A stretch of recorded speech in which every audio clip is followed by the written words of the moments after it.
All right, today we're talking about my risk matrix for the Natrium project.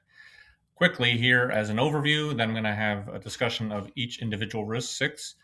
For the overview, the risk matrix you see on the screen, that's rated on a score of 1 to 5 for both chance and impact.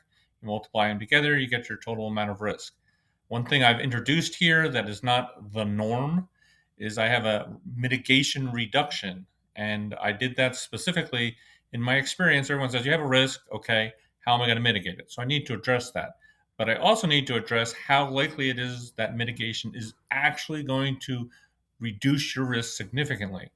And so I once again have a chance that it'll work and an impact if it does. And I subtract that from the worst case risk. In doing that, you'll see that things that might be high risk, but also have a good chance of being mitigated, score a little lower and the final score if you do the mitigation. Okay, big caveat. A lot of people write down a mitigation strategy. Oh, I know how to mitigate it. Go do it. And then it doesn't happen. I'll talk more about that in the summary. All right, so let's move on to the first risk I want to talk about.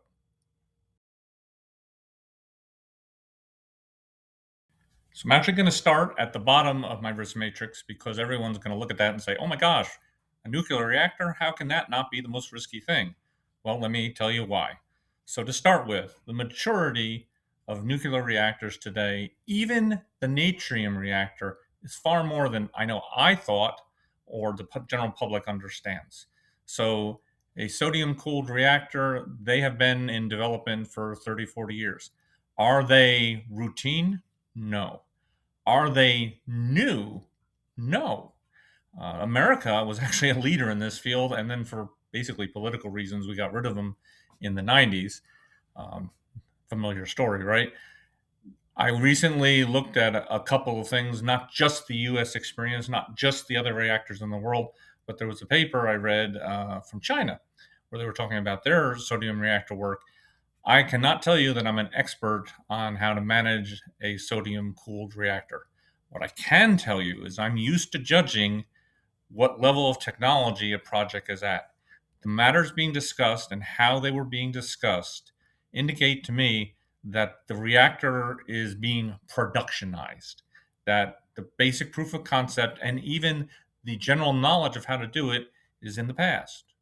And the issue now is how to make it work as cost effectively as possible.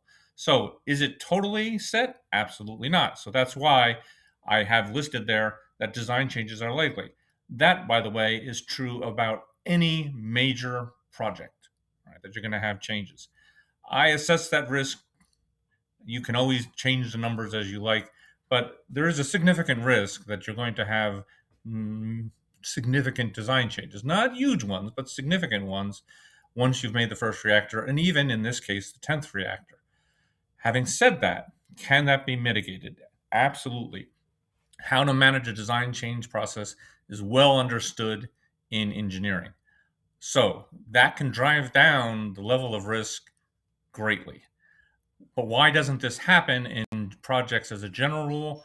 Well, that's because when you have risks and you have a mitigation strategy, does the mitigation actually get funded? And unfortunately, in a lot of cases, there'll be a mitigation strategy, but along the way, someone spends the money on something else. And then when it comes to manage these design changes, you don't have the staff, you don't have the people, you don't have the resources to go out and do it. So, hence my rating. So, in keeping with working from the bottom up, California location is listed as a risk.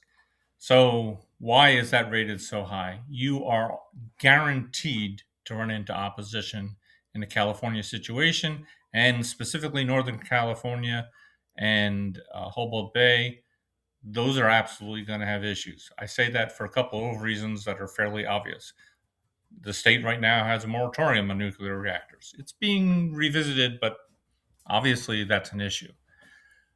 Then you have the question of the specific location where I'm suggesting that they need to consider a nuclear reactor. Recently, as in a couple of years ago, there was a proposal for a wind farm on some of the ridges there. And as much as this is a area that appreciates renewable energy, it also doesn't want any changes, if you will. And so, for reasons having to do a lot with land rights, tribal concerns, the reading is interesting on it. The wind farm was turned down. So, if a wind farm is going to be turned down, you can pretty well bet it's going to be an issue. Can this be overcome? Yes, it can. First of all, you could try going over everyone's head and go at the state level. The state does have the ability to preempt. That would not be my preferred choice, at least not initially. I think you should engage with the folks locally. What can you point out? Well, the advantage of an atrium reactor is you have a lot smaller footprint. It's not as intrusive from the point of view of land use. So that's a good thing.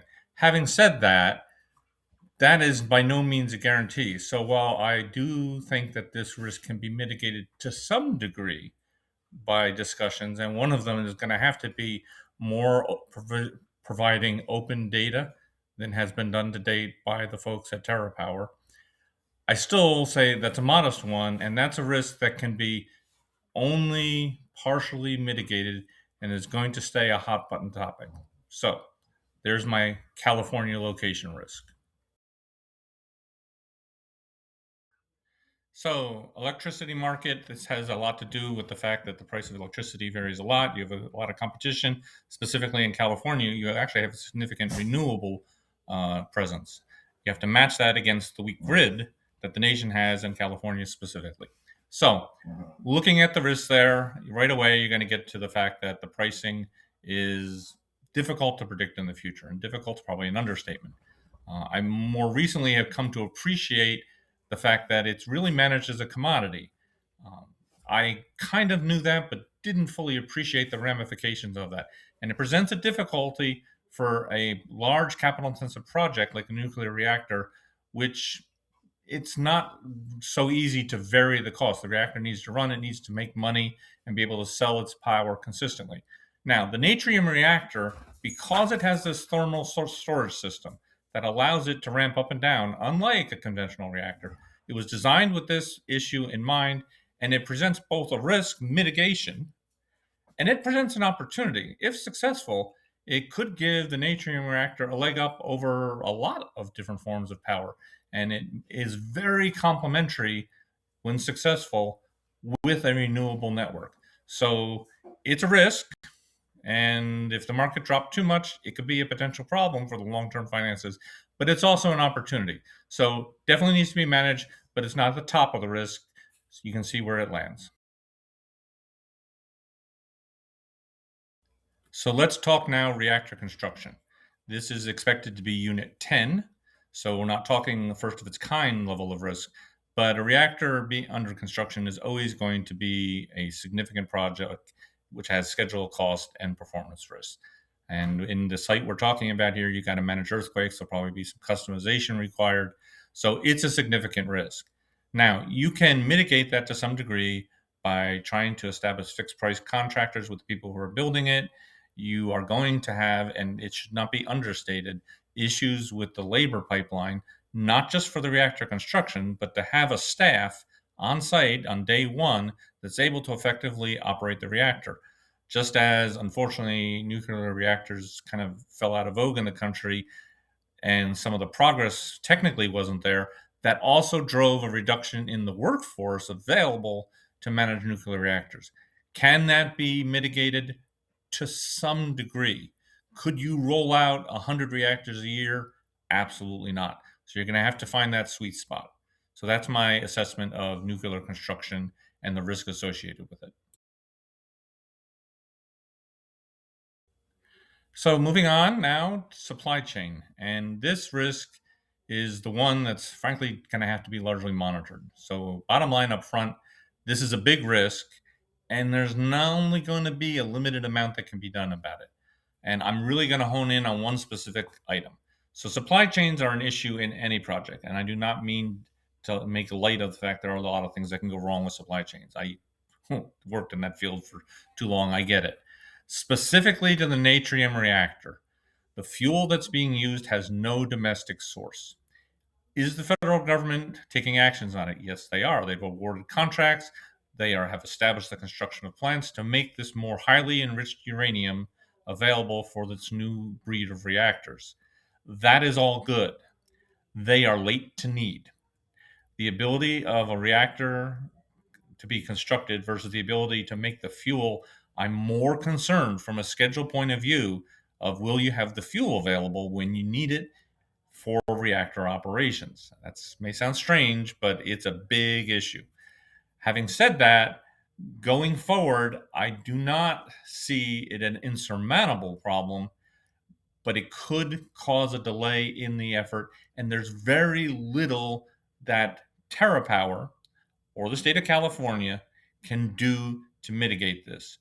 What you have to basically do, as opposed to a straight mitigation, is you have an off ramp or a contingency plan, where if you find that that's not progressing, you're going to have to delay the date of construction and not start spending money until you're confident that the fuel will be available when you need it. Last risk that I have listed is the question of regulatory approval.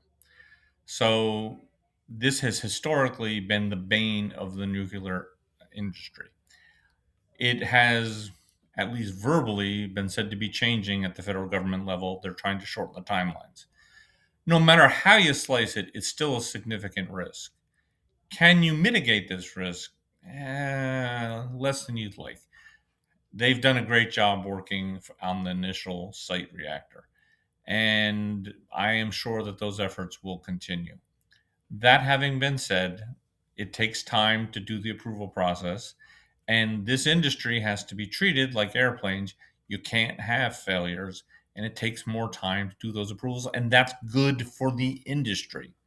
So that's a good regulatory requirement. Yes, it needs to be done faster.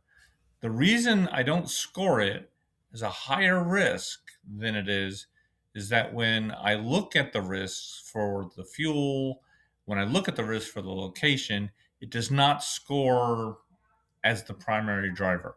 It's yes, it is a watch item. Yes, you need to management and make sure you don't miss it. I suspect the other two are going to be larger issues.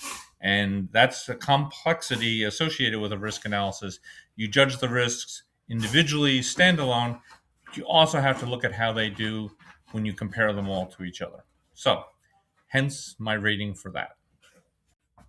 So, in conclusion, I have gone over and I basically am saying your fuel issue, your supply chain, that is going to be the biggest area that you're going to have to watch and make sure you don't get ahead of where your supply chain is. So, it's not really mitigatable, but you need to monitor it and avoid that risk. There's a lot of ways to treat risks and basically make sure you don't go faster than the supply chain can handle.